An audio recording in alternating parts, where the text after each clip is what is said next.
প্রায় অনেক দিন ধরে মা আর আমি দুজন মিলেই গল্প করছিলাম। মা বলছিল যে নারায়ণ পুজো করবো, অনেক দিন ধরে করব করব করে আর হয়েই উঠছিল না। তো মাকে বললাম যে এবার পূর্ণিমা আছে, এই পূর্ণিমাতেই পুজোটা করে ফেলো। তো মা সেই কথা মতো পুরোহিতকেও বলে রেখে দিয়েছিল আগে থেকেই।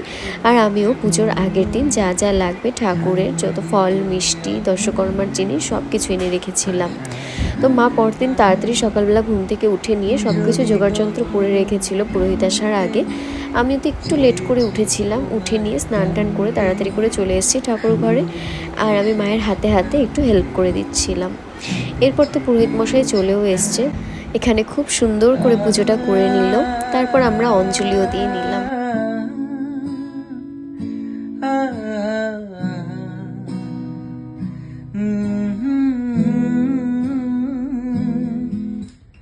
এতদিন ধরে মা আর আমি বলে যাচ্ছিলাম, কিছুতেই হচ্ছিল না। আজ পুজোটা হওয়ার পর কি যে শান্তি লাগছিল আমাদের। তো পুজো কমপ্লিট হয়ে যাওয়ার পরে আমাদের ঘরের সামনে ইনি তো সবসময়ই বসে থাকেন বেশিরভাগ টাইমই। তো আমি ভাবলাম যে 5 ফল ওনাকে দিয়ে আসি, এর থেকে বড় নারায়ণ সেবা আর কিছু হতেই পারে না। তো ঘরে এসে উপোস ভেঙে ঘোল বানিয়ে নিয়েছিলাম, সেটাই খেয়ে নিলাম, এত গরম পড়েছিল এমনিতেও। এরপর বিকেলবেলা বেরিয়েছিলাম কিছু খাওয়া দাওয়া করতে, ভীষণ খিদে পেয়েছিল। আর আজ যেহেতু ভেজই খাবো, ননভেজ কিছু খাবো না, তাই একটা এরম দোকানে চলে এসেছি। এখানে তো সব কিছুই ভেজ বানায়।